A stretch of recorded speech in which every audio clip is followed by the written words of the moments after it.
podcast, we'll cover some issue of the day, 2 points to be more exact. And the first one of them will be a blatant inadequacy of what is usually called a liberal answer to crisis that is being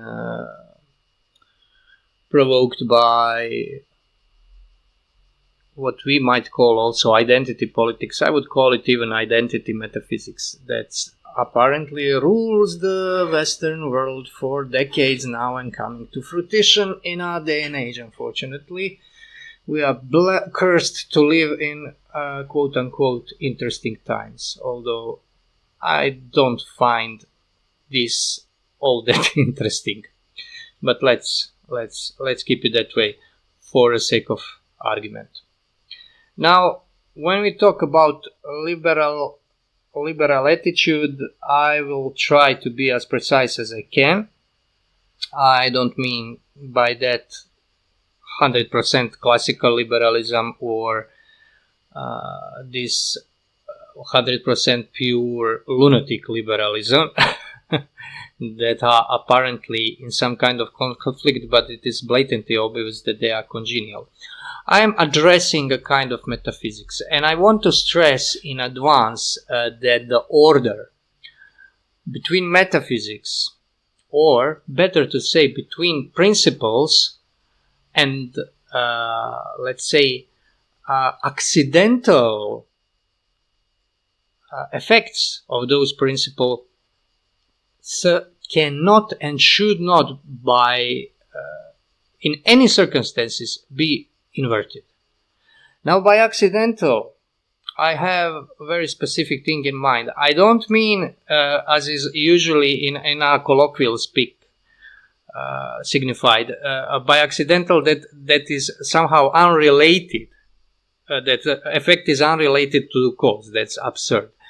I mean that accidental is not something that comes from the very essence of the cause, in a sense that when cause is given, that this effect not only necessarily comes, but in some way is completely adequate, let's say, expression of a cause, that it is somehow in that traditional understanding of causality still remaining in the cause while proceeding from it. I mean something different. Accident in traditional sense means that this is not that effect is not expressive of the essence of the cause, but it comes with the cause. That is to say, to be even more precise, that if some effect will bring this cause as an accident and bring it with regularity even, this means that there are different causes in play, and this means that effect is maybe not so apparent to us as we think.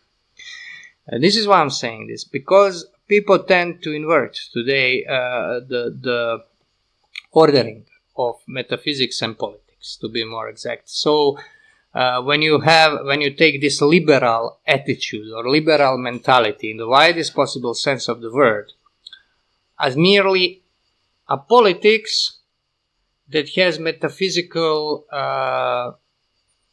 qualities, that is to say, that is overwhelmingly principled, that you can have a principle of politics, the concept from which you can deduce every single detail of that politics. But people do that, and then in fact lose the reality of what is not political and what is in the fundament or in the origin of all things. That is to say, or at least the thing that we are trying to understand. You have a very good example of this in people like Alexander Dugin, who is doing this, and his followers, but also in alt-right, if that thing still exists. I didn't follow Marxism, in especially old Marxism, real Marxism is a blatant example of this, where you secularize metaphysics and secularize theology, but rather metaphysics, to turn it into political praxis, as they call it, praxis. In original Marxism, this is a definite inversion. And what I see all around is that people who are trying to cope intellectually with this identity politics terror, what amounts to terror now, is doing this. So they are inventing other identity politics to counter it. I mean to do no such thing. This is not the first time I said this, but I'll never tire of repeating it, so we don't misunderstand each other.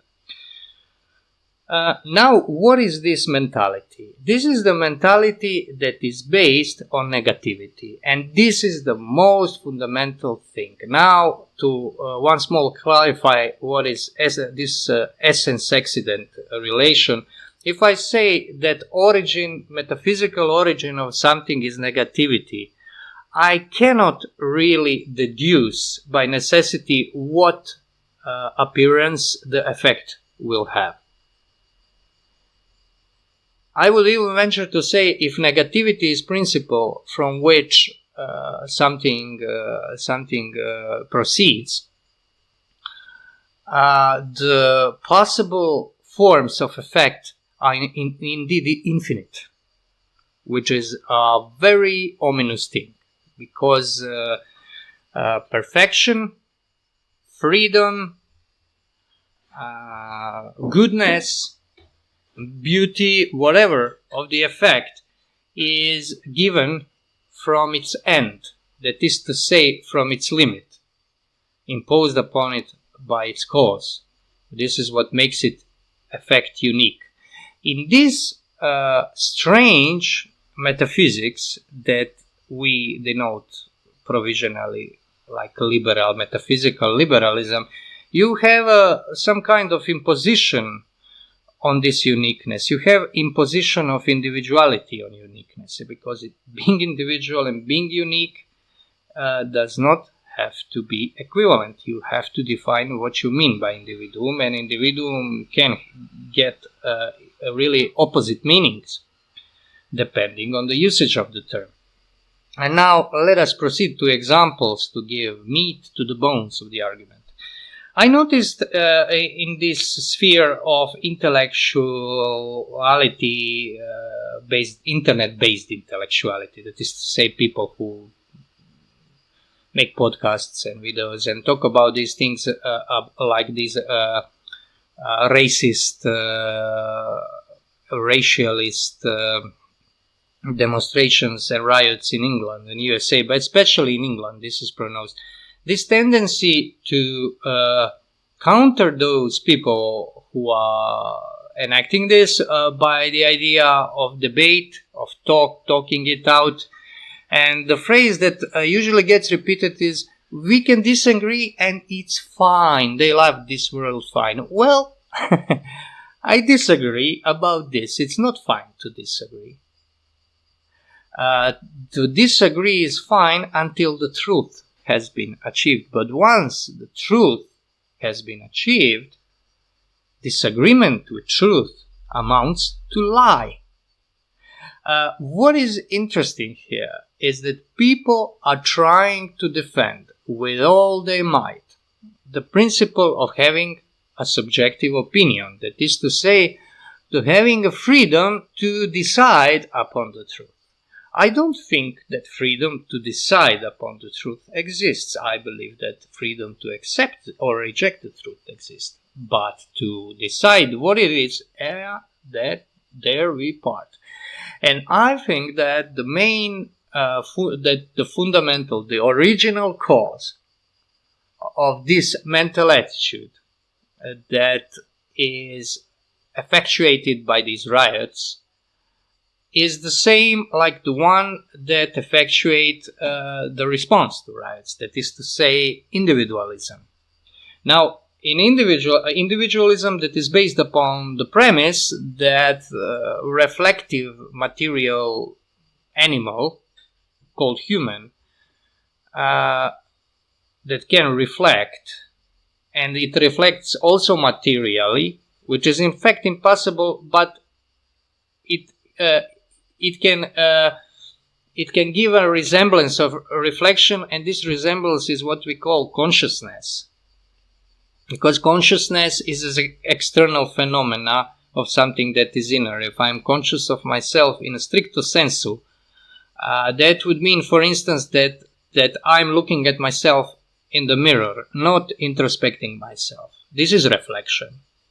And it is not awareness, it is not insight, it is externalization. It is depicting something from something depicting itself from its exteriority.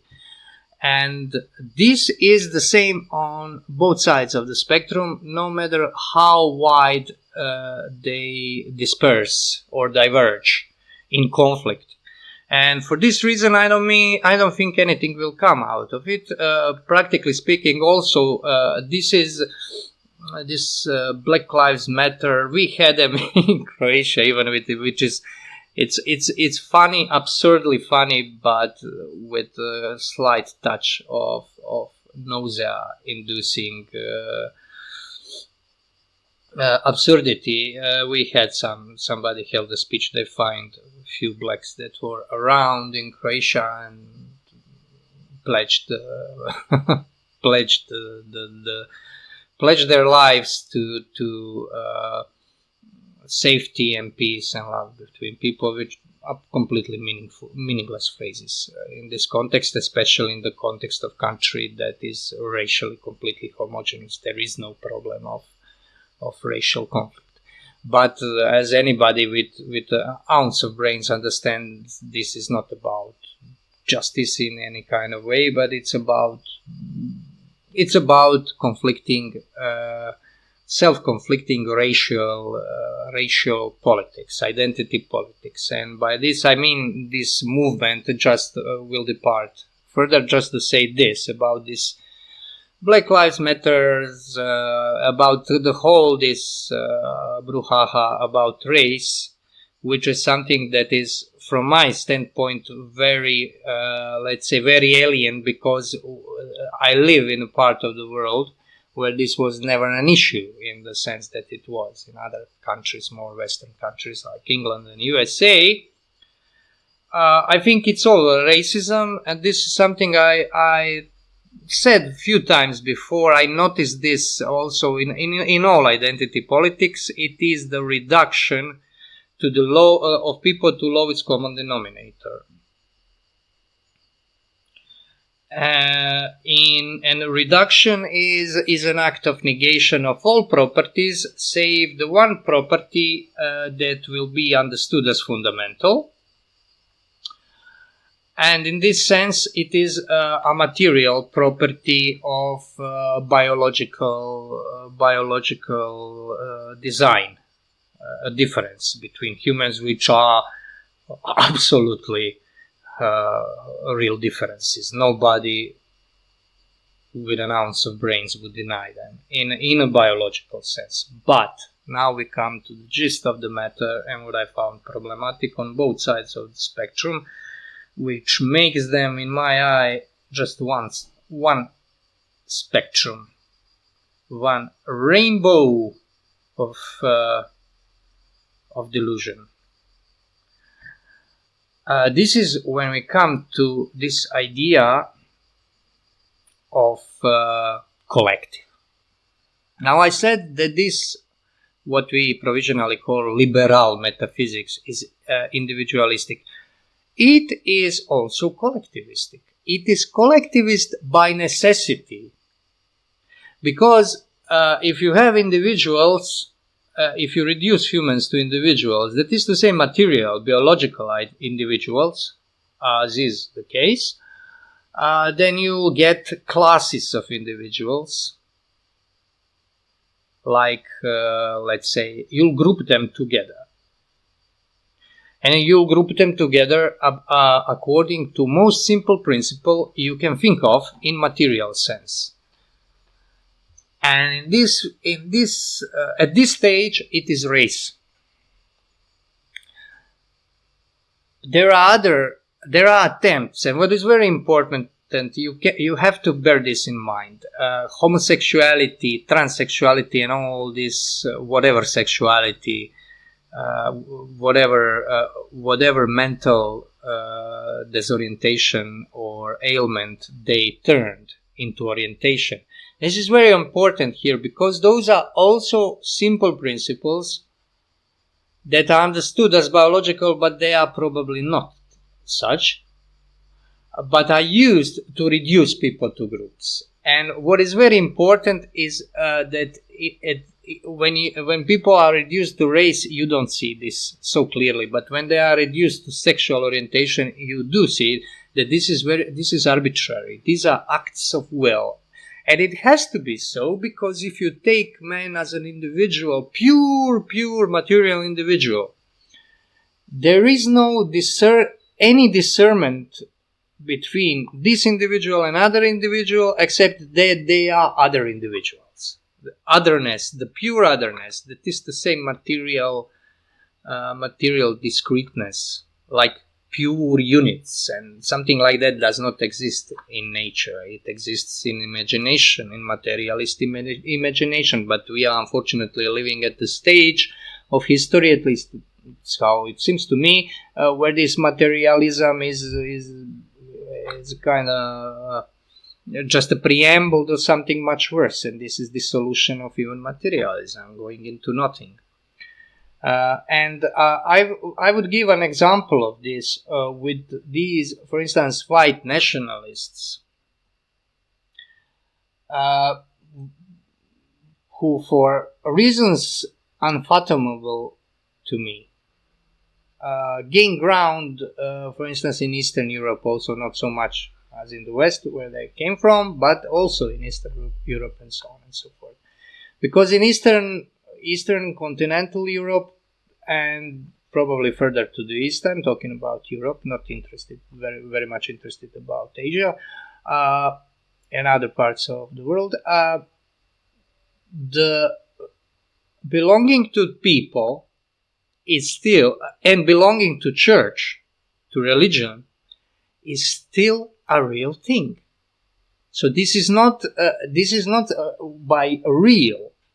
I mean that there are points in your life when you really wish that you could not belong, but you realize that you cannot escape it. This means that it is not subjective. It is, I would say, profoundly mysterious, because it is very hard to define, if at all possible to define. I think it is possible to define what it means to belong to people. What it means to belong to church, I'm not so sure, but this is not an issue now. Because people is not something transcendent, and it's very dangerous when you make it transcendent. And there are reasons why nationalism has a bad name. Not only Marxists bad naming it, but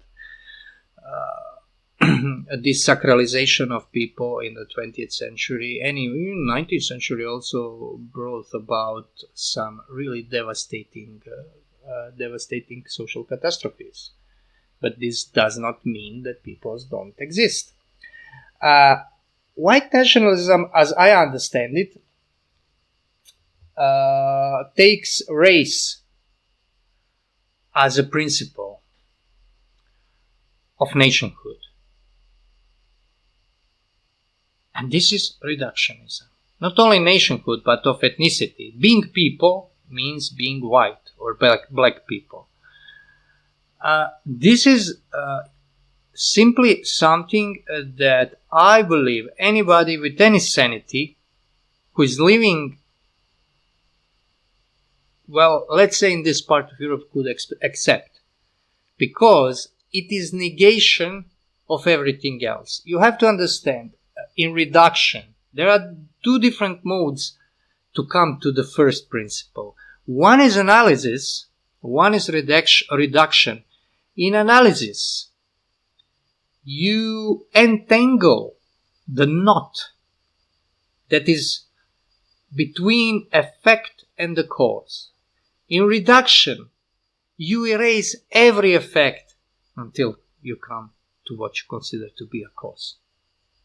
That is to say, if I want to analyze what it means to be what I am and who I am, a lifetime is not enough because of the abundance of reality that this entails. You can only partly come to this. Even maybe only in poetry, if you want to express this belonging to people or belonging to history, of your place in history, or even going further, your place in the providence of God. And peoples do have place here, and from the earliest days of Christianity, that was something that was understood as such. This is an afterthought. It was always there. And language was very important in defining this difference between peoples. But language, I would say, also in a very specific way.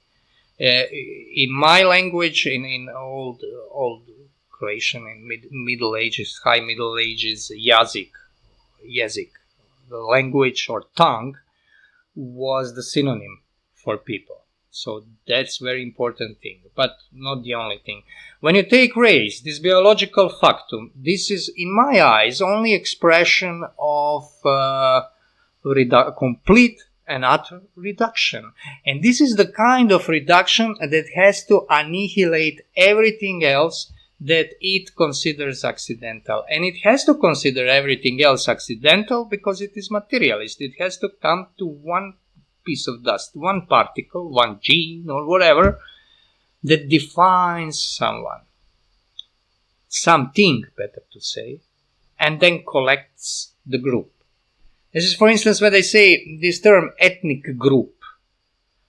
Ethnic group is not people. Ethnic group is group inside of people. These are not, I'm not discovering cold fusion here. This is from politology. I know there are random, I guess, young people from this image board sometime listening to me or reading and then making ultra-right, well, they consider ultra-right-wing comments. So somebody was commenting that assimilation by language has nothing to do with nationalism.